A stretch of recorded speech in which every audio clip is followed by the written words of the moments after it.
Hola, ¿cómo están habitantes del planeta Tierra? Mi nombre es Pedro y esto es Verde y Azul, un canal que te brinda noticias ambientales, tips para una vida sostenible y otros temas ligados al cuidado del medio ambiente.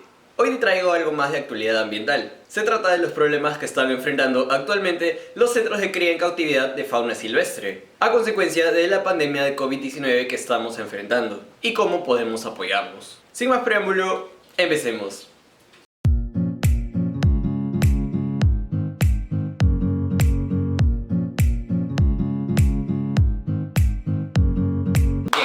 ¿Qué son los centros de cría? Según la Ley Forestal y de Fauna Silvestre, los centros de cría en cautividad de fauna silvestre son instalaciones de propiedad pública o privada que se destinan para la cría de especímenes de fauna silvestre, fuera de su hábitat natural, en un medio controlado y en condiciones adecuadas para el bienestar animal. Existen 4 tipos de centros de cría. Son criaderos, zoológicos, centros de rescate de fauna silvestre y centros de conservación de fauna silvestre. Deben contar con su respectiva autorización de funcionamiento, dada por CERFOR o la Autoridad Regional de Flora y Fauna Silvestre, según sea el caso. La fiscalización y supervisión de su funcionamiento está a cargo de OSINFOR. No quiero explayarme ni complicarnos con la definición exacta de cada uno de estos tipos de centros de cría, porque no es objetivo de este video que sea una explicación muy técnica. Al contrario, te lo voy a explicar súper fácil. En el Perú contamos con instalaciones donde se puede mantener fauna silvestre fuera de su hábitat natural, bajo condiciones adecuadas, reguladas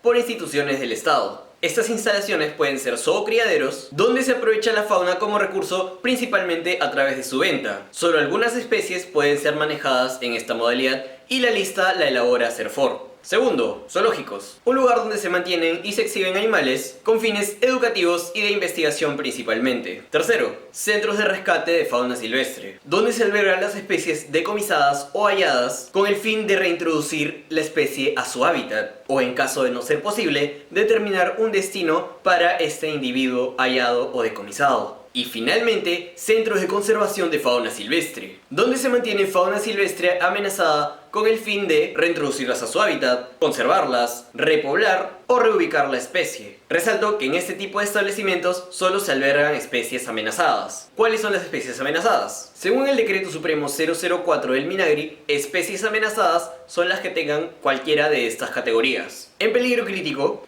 en peligro, vulnerable, casi amenazadas y sin datos suficientes. Las dos últimas categorías que mencioné son categorías preventivas. Pero, ¿por qué cuando rescatan un animal no pueden simplemente devolverlo a la selva o a su hábitat? Antes de explicarlo, quiero que se entienda que una vez que un animal es extraído de su hábitat natural de manera ilegal, ya es muy complicado devolverlo a su hábitat. Y además es costoso.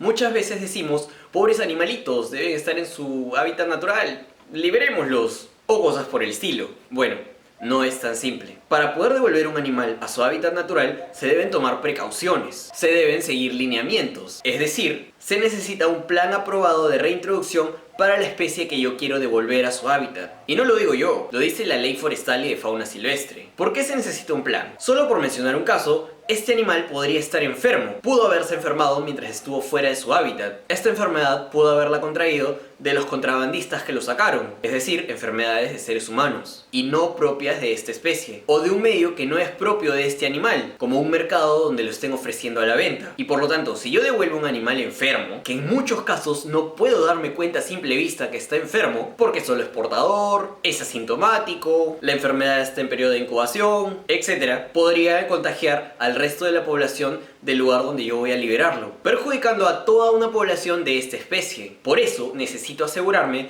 que el animal esté sano y apto para ser devuelto. Y para eso se necesitan hacer diferentes pruebas contempladas en el plan que les estoy mencionando. El plan para devolver fauna silvestre a la selva implica que yo deba tener instalaciones especiales, diferentes a las de un cautiverio común, especialistas, pruebas de laboratorio, mucha logística, etc.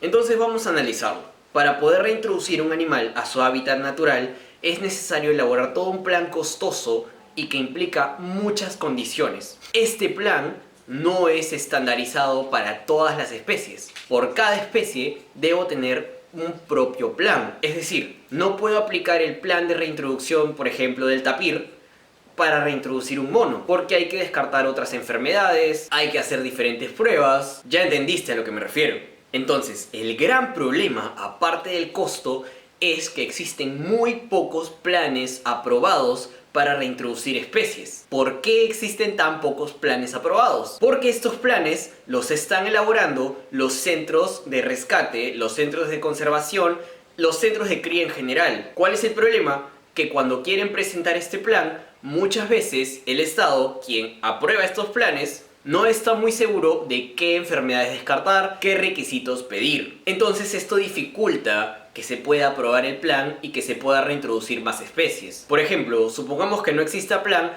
para, por ejemplo, el mono de cola amarilla. Entonces yo presento el plan. Entonces el Estado lo revisa, pero pues no lo puede aprobar porque no está seguro. No sabe si es que las enfermedades que le voy a descartar van a ser suficientes para no afectar a la población cuando yo quiera reintroducir al mono. Entonces esto hace mucho más complicado reintroducir una especie rescatada del tráfico ilegal. Por lo tanto, si yo no tengo a la especie con un plan aprobado, tengo que derivarla a algún otro centro de cría en cautividad, que ya mencionamos sus tipos: zoológicos o criaderos, centro de conservación, centro de rescate. En la práctica la cosa sucede más o menos así. Se decomisa un animal del tráfico ilegal y en los centros de rescate de fauna silvestre son la primera barrera, digamos el primer paso por el que atraviesa el animal para poder ser reintroducido. Quien lo haya rescatado, sea CERFOR o la policía, lo debe llevar a los centros de rescate para que le hagan un primer diagnóstico. En el centro de rescate recibe las primeras evaluaciones para ver si puede ser soltado o si es necesario que sea derivado a otro tipo de centro de cría en cautividad. Entonces, en resumen, el centro de rescate te pone apto al individuo para que pueda pasar al proceso para el que calificó en su primer diagnóstico, el que te acabo de mencionar, que puede ser para reintroducción, para programas de educación, para investigación, para un centro de conservación, etc. Por ejemplo, digamos que rescatamos un ave y solo tiene un ala fracturada, pero curable. Entonces, en el primer diagnóstico se le determina que debe quedarse en el centro de rescate unos 6 meses y luego, si por suerte tiene un plan de reintroducción aprobado, puede ser soltada siguiendo las pautas que establece este plan. Lamentablemente, cuando se trata de una cría, debe tenerse todo el periodo de crianza en cautiverio. Y así hay muchos ejemplos. Bueno, ya les expliqué más o menos cómo funciona cuando es un animal incautado, qué son los centros de cría, cuáles son sus tipos, cómo funciona en la práctica, por qué es tan complicado devolver a los animales así nada más, etc. Entonces ahora vamos a ver cuál es el problema que están enfrentando estos centros, que ya te diste cuenta que son muy importantes para combatir el tráfico ilegal de especies, en este contexto de medidas de aislamiento social, en el que se han detenido las actividades económicas, y bueno, ya se están reactivando ciertos sectores, pero como ya vamos a ver más adelante, no es el caso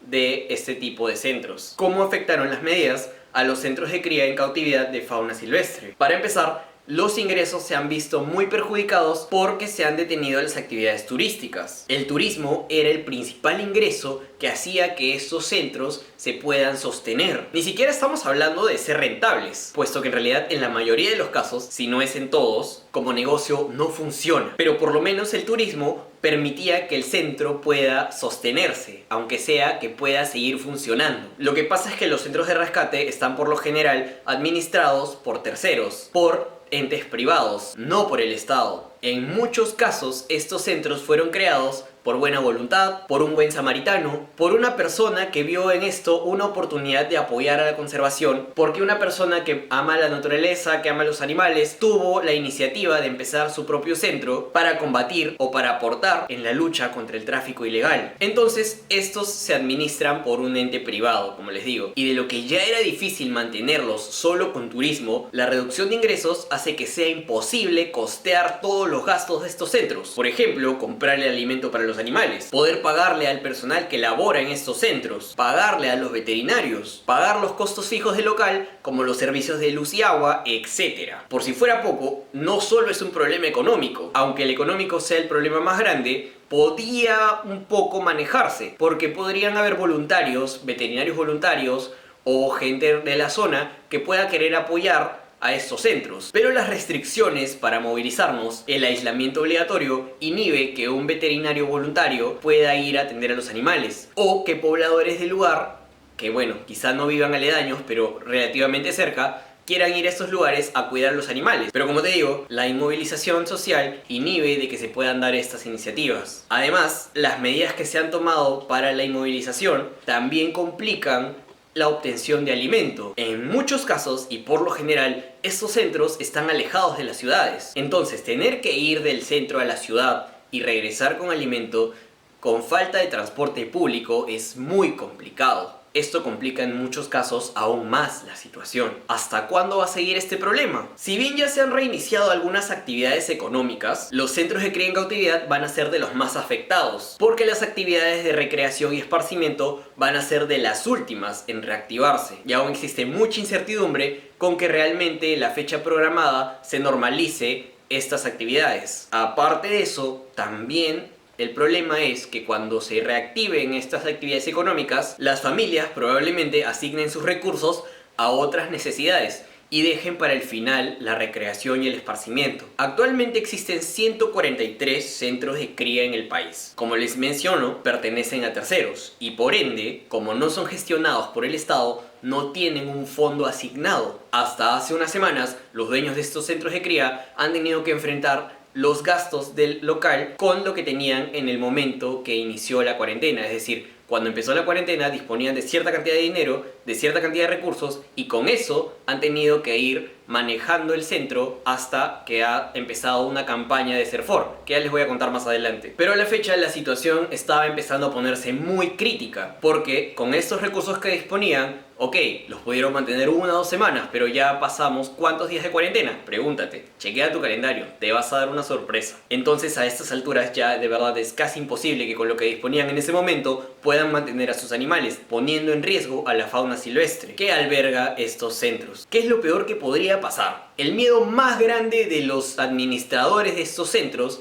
es tener que entregarle los animales al Estado y que el Estado les practique la eutanasia, porque en realidad estos centros de cría no son dueños de los animales, los tienen en custodia temporal. Los animales no le pertenecen a estos centros, le pertenecen al Estado. Entonces estos centros simplemente los tienen, los cuidan y los habilitan para que puedan ser reintroducidos, pero el recurso en sí le pertenece al Estado. Si estos centros cierran y les devuelven todos los animales albergados al Estado, ¿qué va a pasar? El Estado no cuenta con las instalaciones para albergarlos y obviamente no los puede liberar por lo que ya mencioné. Podría ser contraproducente liberarlos a la naturaleza porque puede terminar causando enfermedades o afectando a las poblaciones de esa especie en los lugares donde yo los voy a liberar. Y no se puede costear la reintroducción de todas estas especies y además toma un tiempo que se dé esto. Así que sí, si estos animales son devueltos al Estado, es muy probable que tengan que sacrificarlos. ¿Qué medidas se están tomando? Para empezar, podemos dar un caso puntual. Por ejemplo, el Parque de las Leyendas. ¿Qué han hecho ellos?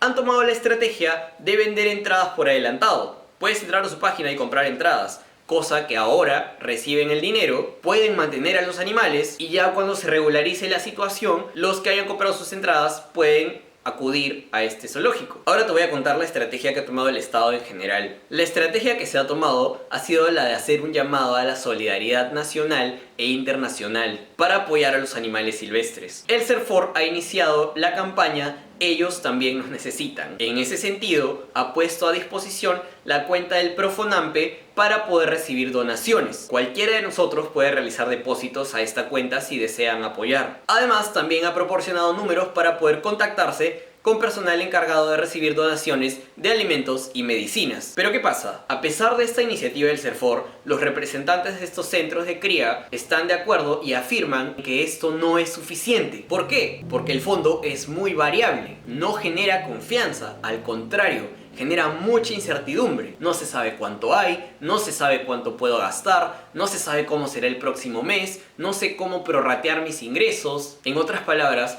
no tienes un monto fijo para saber cómo distribuirlo de la mejor manera. Además, aún no está claro porque no hay una documentación oficial que diga bajo qué criterios se está entregando este fondo. Por suerte, el dinero que hasta ahora se está recaudando ya empezó a entregarse, pero se necesita más apoyo. Ante este problema, los representantes de los centros de cría han presentado una carta al Minagri para solicitar un fondo de apoyo. Lo que buscan es que el Minagri, el ministerio a cargo de estos centros, les dé un monto por lo menos que sea suficiente para poder sostener estos centros hasta que se estabilice la situación. lo cual en mi opinión es lo más acertado, porque estos centros cuidan animales que le pertenecen al Estado y en realidad hacen un trabajo que el mismo Estado debería realizar. Por ello, me parece correcto que se les brinde un fondo para el mantenimiento de la fauna silvestre en cautiverio, que no solo cubra los gastos de alimentación, sino también de un sueldo para el personal que los cuida, para la atención veterinaria, el agua, la luz, etc. Como conclusión, el COVID-19 se ha presentado como un fuerte antagonista para los centros de cría en cautividad de fauna silvestre, que se encargan de cuidar a los animales que son rescatados del tráfico ilegal de estos. Anualmente en el Perú se decomisan cerca de 4.000 especies del tráfico ilegal, los cuales por lo general necesitan ser rehabilitados por las pésimas condiciones en las que son encontrados, tanto por las condiciones sanitarias como por la alimentación que se les da en estos mercados ilegales. Por ello es muy importante que estos centros de cría en cautividad sigan funcionando. Si bien la estrategia del CERFOR puede mitigar un poco el impacto, genera mucha incertidumbre y el camino ideal sería que el Minagri brinde un presupuesto para la mantención de estos centros. Ya para terminar, te dejo aquí y también en la descripción los números de cuenta a los que puedes aportar económicamente para ayudar a estos centros de cría en cautividad. Si deseas, puedes corroborar los números en la página del CERFOR. También te voy a dejar la página del CERFOR en los links de la descripción. Y eso sería todo. Este es mi granito de arena para apoyar a los centros de rescate que en este momento tanto nos necesitan. Apóyame con un like, comparte el video con tus amigos, suscríbete, también dale like a la página de Facebook y nos vemos en el siguiente video. ¡Chao!